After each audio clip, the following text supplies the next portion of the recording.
All right, 2025 is over, but what's gonna go on in 2026? Well, there's some signs, and we'll know how to tell you what's going on in 2026 and what to look forward to, but we're gonna have to look back in the past. Let's get it going. I'm Saul Carter, and I'm a Conejo Valley Realtor, and I'm looking forward to giving you this quick update and what my prospects are for 2026. So let's get into it.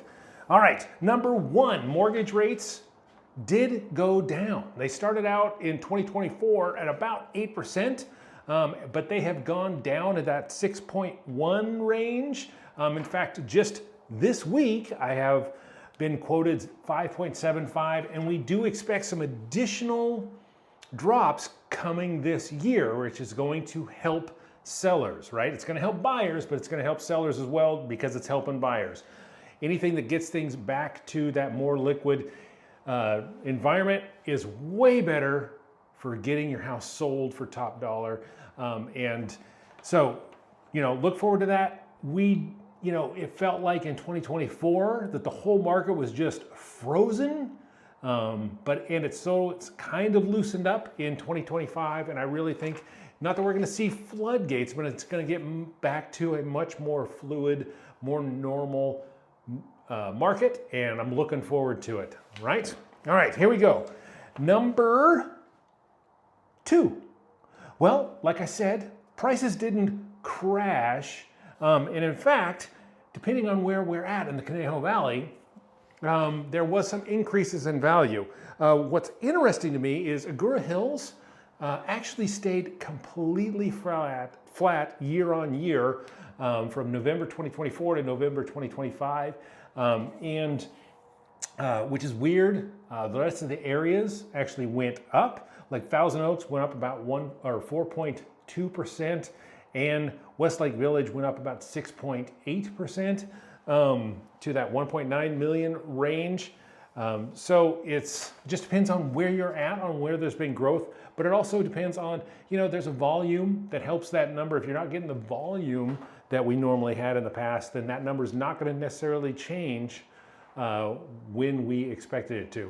But it is moving, right? And there's always increase in value. California is its own animal as far as a lot of these things are concerned. And especially the Conejo Valley, love it here. Just recently moved, if you haven't seen my story or whatnot. And I super love Southern California. It's way better than where I came from. So anyway, didn't crash, but it is about being selective, right? So what does that mean? Well, let's talk about number three, which is the days on market. So days on market has actually gone up. There's a little bit more volume in homes that are on the market. So that's twofold. That means there's a few more listings, but there's also more days on market. What does that mean? That means that in, let's say, Thousand Oaks, in 2024, average days on market was about 49 days. That's gone up to 65 days on market. Agoura Hills, which has been pretty flat pricing-wise, it was 38 days on market, so a little bit quicker, but it went up to 62. And that's a bigger change than Thousand Oaks. But what that means is that buyers are just being a little bit more selective. And that's a little bit about how many properties are actually on the market and available for them to buy. So let's talk about that. Number four is we're seeing inventory increase, but that's more options and more need to negotiate here and there, but that's not equating so far into any kind of price drop. I do not expect there to be any kind of big price drop in the area.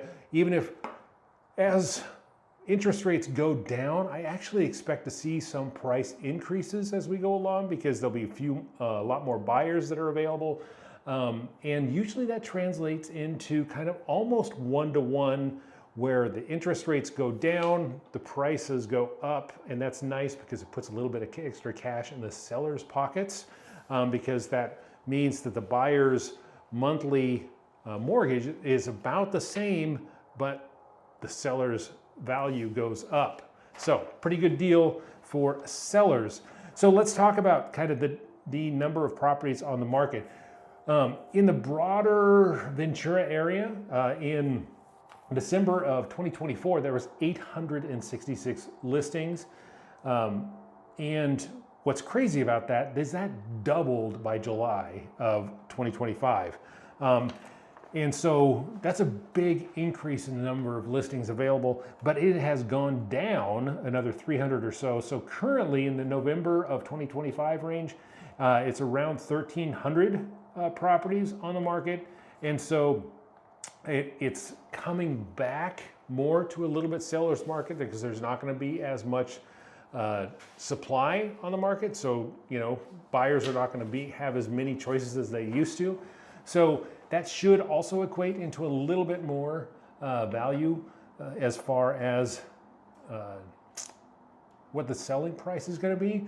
The other side of that coin is it will turn into a few move-up buyers where a lot of people are not selling their homes or staying in their homes because the interest rates are just too high. They have their 3% interest rate that they've had for several years now, and they just don't want to buy because it's going to cost them, in 2024 it was going to cost them 8%, right? But that's going down. As that goes down, that means that there's a lot of those people who will make that change to move up and be a move-up buyer, which puts additional homes on the market. But it's kind of a 1-for-1 ratio, but not in the same demographic or value range that they're looking for. So speaking of that, let's talk about that sweet spot. The people who are moving into the Conejo Valley, as far as the largest cohort, are the people who are kind of doing that family move up that I was just talking about. That sweet spot is kind of that $800,000 to $1.3 million range. And so in that area, there's going to be the most competition for buyers, right? So that means that you're going to be able to sell in that area and have a little bit more leeway, maybe not as much competition, depending on how many properties are actually on the market at that time. But that is a great sweet spot right in there where we're looking at making sure that you can sell your home. So if you got a home in there and you're looking to move up, you're going to have some good opportunities in 2026, because as rates come down, I really think those move-up buyers are going to be, the ones who are really going to be pushing the market in this area. All right, and number 6, and who's moving in and who's moving out. This one is, I don't know what that this necessarily affects everybody, but it's always kind of interesting. So who is moving into that Conejo Valley area the most? It's actually people from San Francisco, which is wild to me. I'm from Northern California recently, and I'm happy to not be in Northern California anymore, but it's interesting to me. The one thing about San Francisco people is if they're selling their property, they've got some cash in hand, so they can buy almost whatever they want in the area. So, because it's pretty expensive up there. And if they're moving down here, who knows what the reason is, but maybe they're looking for more business. I have not been doing commercial real estate in the last 4 or 5 years, but since 2020, San Francisco area has vacated from a multitude of businesses. It's pretty crazy. So there's a lot of vacancy, which means there's not as many jobs, and they're looking for places to go work potentially. So coming down here means that, or maybe they just like the weather. Let's be honest. That's why I'm here probably. All right. And where is everybody going to from that Conejo Valley area? Well, the top 3 cities that people are leaving Conejo Valley and moving to are San Diego, Las Vegas, and Bakersfield. Think about that. Those 3 cities are the top 3 cities of where people are leaving. And that does not, I'm not including all the other states or anything like that. Is not as big a number as you might think. But it is a number that affects California, but it just doesn't affect the Conejo Valley that much.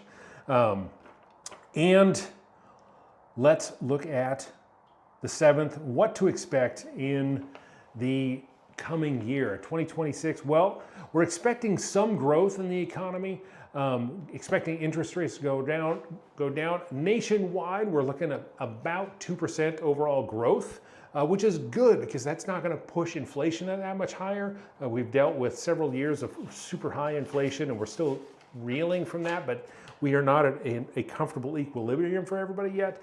So until we get that done, it still is going to be, in the news and angsty and everything, but a little bit less than 2% growth is not a bad thing. But we do expect, monthly mortgage rates are going to go down, and so that's going to be good. And we are looking at, a pretty good year. I think it's going to be like if 2024 was that, frozen, 2025 was about putting some WD-40 on the gears, and it's kind of crunching through, and it's starting to get, and I think 2026 is really going to feel a lot more free. People are going to be much happier about the economy. Their interest rates are going to go down, and they hopefully will increase, on average, the amount of money they're putting in their pocket and all those kinds of things. The 2026 tax bill did come through. I'm not sure exactly how California specifically is going to handle a lot of those things. I have seen some other states that are basically just sucking all that up, and just, if it's not going to go to the federal, they're going to make sure it stays in the state. I did also hear, and this is not necessarily going to affect our area that much, but I did hear that they're working on executive orders or whatnot. Whether they're legal or not, I don't know, but is basically stopping institutional buyers from buying big blocks of single family residences. So that means that there's going to be one big buyer out there that is the Jabba the Hutt of buyers that is no longer going to be in the market. Now that is not in place yet, but there is talk about that making that happen. It does not affect Southern California as much, especially in the Conejo Valley, but any effect at all is another group that is coming in and buying single family homes is another competitor, right? I do know that Atlanta is literally owned by 24% of the homes in the Atlanta suburbs and Atlanta are owned by institutional buyers. We're not dealing with that in California at that level, but that is a crazy number. That is effectively making a huge rental-only class that just doesn't have any opportunity to buy. And so I'm happy. I hope that happens. I don't know all the legalities of it. It seems a little bit suspect to me, but I do like the idea of it. I don't think that if there's anything the government can do to help people be able to buy and get into, that first investment opportunity, I think that's the right thing to do for people. But it does have to be legal. All right. So anyway, that's my prospect for 2026. It actually is really good prospects. I love to see what's going on. If you need any tips, tricks, please subscribe below. If you got any more questions or something you want me to address, happy to. Comment below. Let me know. Let me know if you think all of my prospecting for 2026 is all wet, like all my projections and whatnot. Let me know something you're thinking about or wondering about, and I will get back to you. All right. Thank you so much. Don't forget to subscribe. I'll talk to you later.